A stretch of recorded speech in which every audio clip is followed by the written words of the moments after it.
Hey guys, so I wanted to talk about something that might be a real touchy subject for people. It might be a little uncomfortable. You might not want younger kids to hear this conversation. If they're teenagers, I think this is perfect for them, depending on how well they understand things. I wanted to talk about molestation. The reason why I wanted to talk about it is because I've been hearing it a lot lately. And a lot of people have been mentioning things and worried if a family member is being molested, or even talking about their own situation where they might have been molested. Um, I wanted to address it. I felt like I can address it because I've experienced being molested, or abused, whatever you want to call it. Um, I've dealt with it for such a long time. I haven't gotten over it. It's been a part of me. I've kept it with me. Um,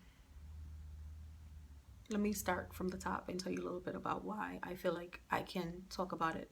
I was molested from the age of 5, I think, all the way to about 10 years old. Um, I was living with the person. The person was a family member. And although there were other people in the house, I was always left with this person alone. And it was scary. I felt alone. I felt weak, insecure, um, because I had no one there to save me. In my head, there was nobody that could save me, because for some reason in our culture, there's that thing where it's like, it's almost like it's okay for it to happen, or people might know it's happening, and they're so afraid to talk about it, and it's kind of like it's the normal, like, you were molested, happens to all of us, you'll be all right. That's kind of how it is. um Again, the reason why I wanted to address it is because I've been hearing the conversation so much, and I have kids around me, and I feel like, how can I not address a topic like this? Because it's happening. It's happening to our daughters, happening to our sons. It happens. Please don't think because, oh, well, I have a daughter, she might be getting molested, but my son will be okay. No, it's happening to children all over the world, no matter what gender they are. It's happening to them. And I felt like this topic is so buried and so hidden. It's gotten to the point where kids are so afraid of speaking on it or telling somebody, whether they're being threatened or they feel like, you know what, no one's going to believe me. And I don't think that's fair. At 5 years old, when this was happening to me, the person said to me, if you said anything, I'm going to kill you. To a 5-year-old, that's serious. That's okay. I'm in this house with him alone. I'm afraid he's gonna kill me. And I felt like I was almost being groomed to become this woman, this person that when you looked around, everybody else was going through the same thing. So I had to be one of them, and I was being groomed and prepared to live that type of life. I was very scared, and that fear allowed me not to tell anybody, not to say anything. It wasn't until my father moved me out the house, to live with my cousin. And one day my father was leaving, and I I blurted it out. I think I was about 11, and I just said it. And my father stopped in his tracks and turned and looked at me, and he was just like, what did you say? And I repeated it. And then I remember just crying, just breaking down and crying. Because I wasn't crying because I was scared. I was crying because I finally spoke it. I finally said it. And I got someone's attention. I got somebody to stop and say, what the hell? Like, what do you know? That's not supposed to happen.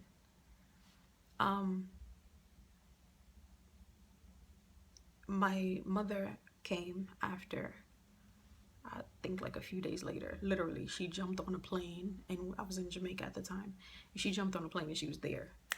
Like that. Nobody knew she was coming. She came. And that made me feel good. It made me feel good because I was like, you know what? Someone is here to save me. After all these years, somebody came to save me. Yeah, I moved out the house, but I was like, I still have to go back to the other house and still see this man. I still have to face him. But now that my mom is here and she has my back, I don't have to face him alone. I can fight because my mom's going to fight with me. And that's how I felt at 11. There was no reason that at 11 years old, you knew what sex was. You knew what you liked, what you didn't like.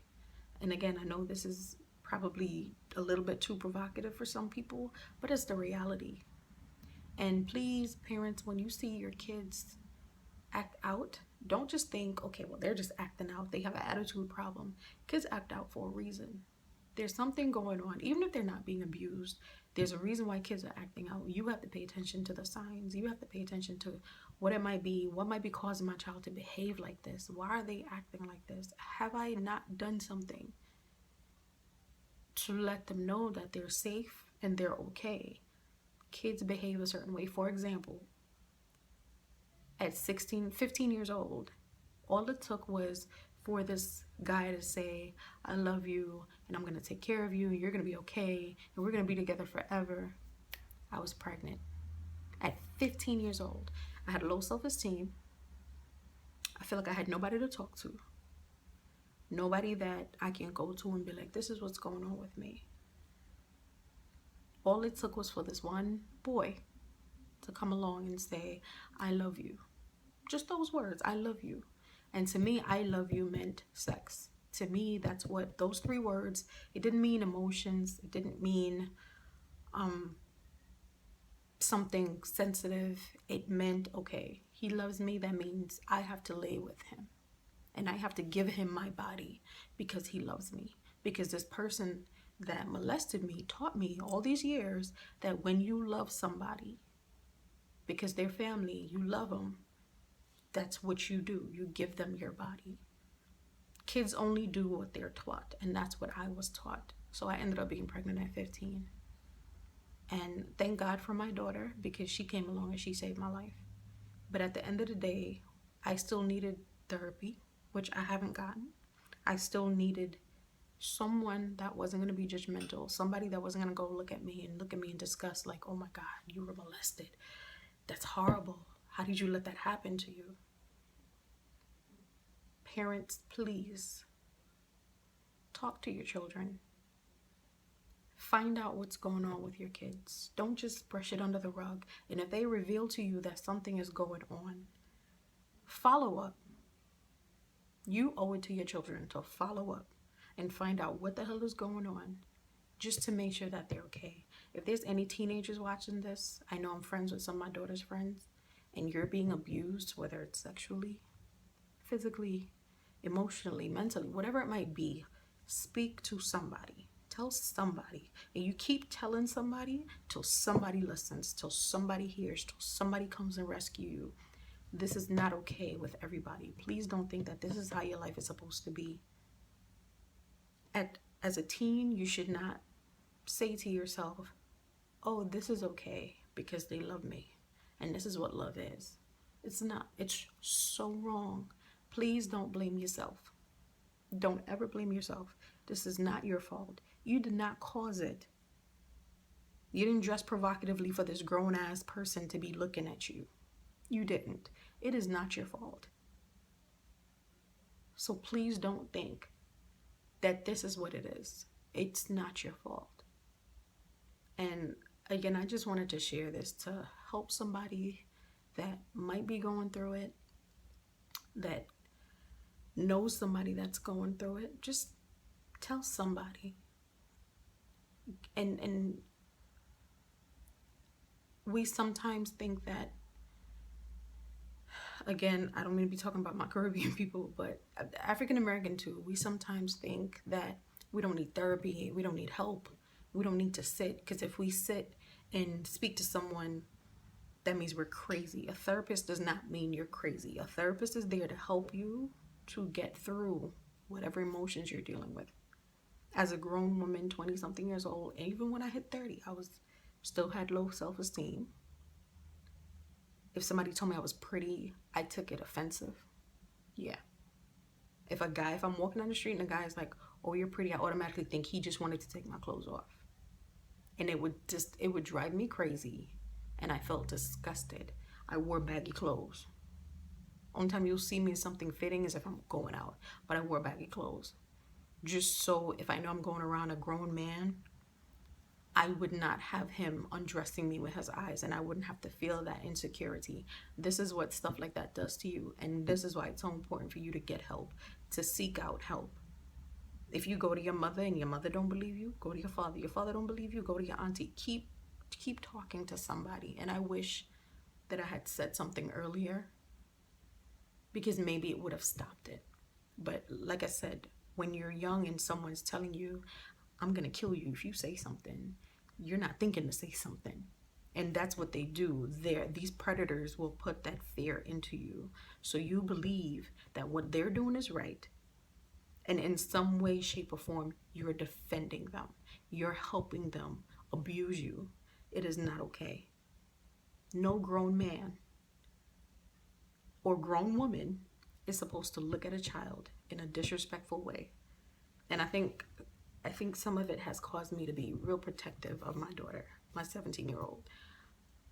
She was always up under me. I trusted no one with her. I didn't go out clubbing. I stayed in the house with her. If I was going somewhere, if she can go, she's coming with me. And that's probably why we have the bond we have now. But I was so afraid of her reliving what I went through that I felt like I needed to protect her. And because I wished for someone to protect me, to be there for me, and no one was. So again, if there's anybody watching this video, knows someone who's been abused, if you're being abused, please get some help. It is not okay. Tell somebody, get you some help, so you can get out the situation as quickly as possible. And after you're out of the situation, make sure you get some help. And the reason I'm saying make sure you get some help is because, again, I carried this. I still carry it now. And even when he died, I was angry. I was mad, because I'm like, he died way too easy. Like, you should have been burning in the bushes somewhere. The way you died was too easy. And I carry that with me even now. And I'm starting to learn how to let it go. And I know people say, oh, forgive the person so that you can move on and you can sleep better. It's not that simple. It's not. You still need some help. You need to talk it out.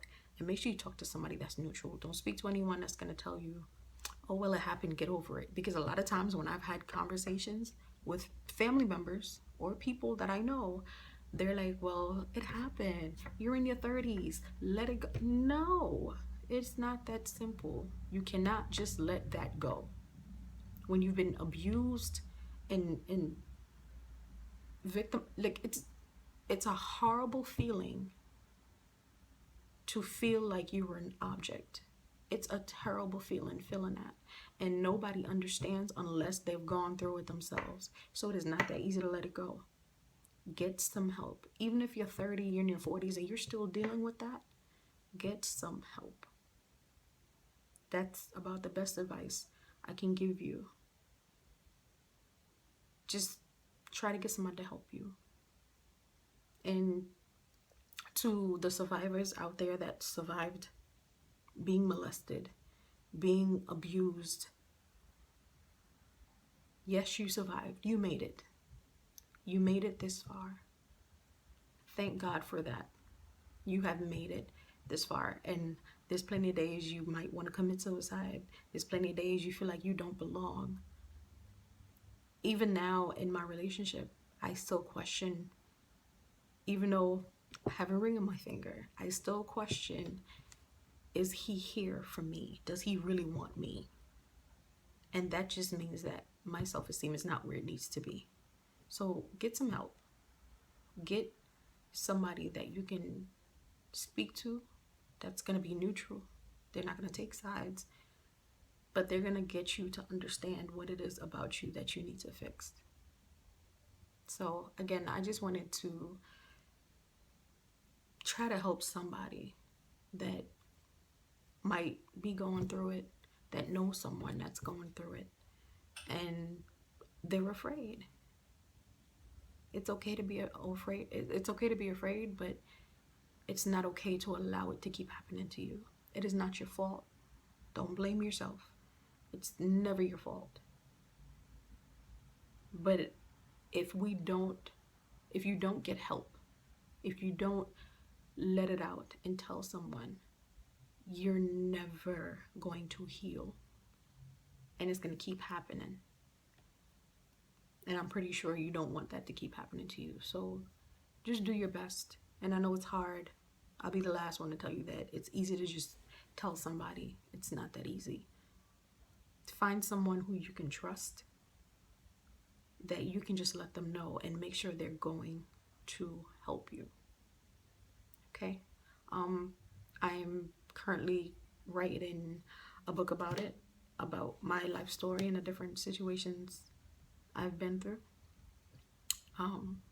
I'll release that as soon as it's complete. But I just wanted to share that with you, and hopefully it reaches somebody who is desperately in need of some help.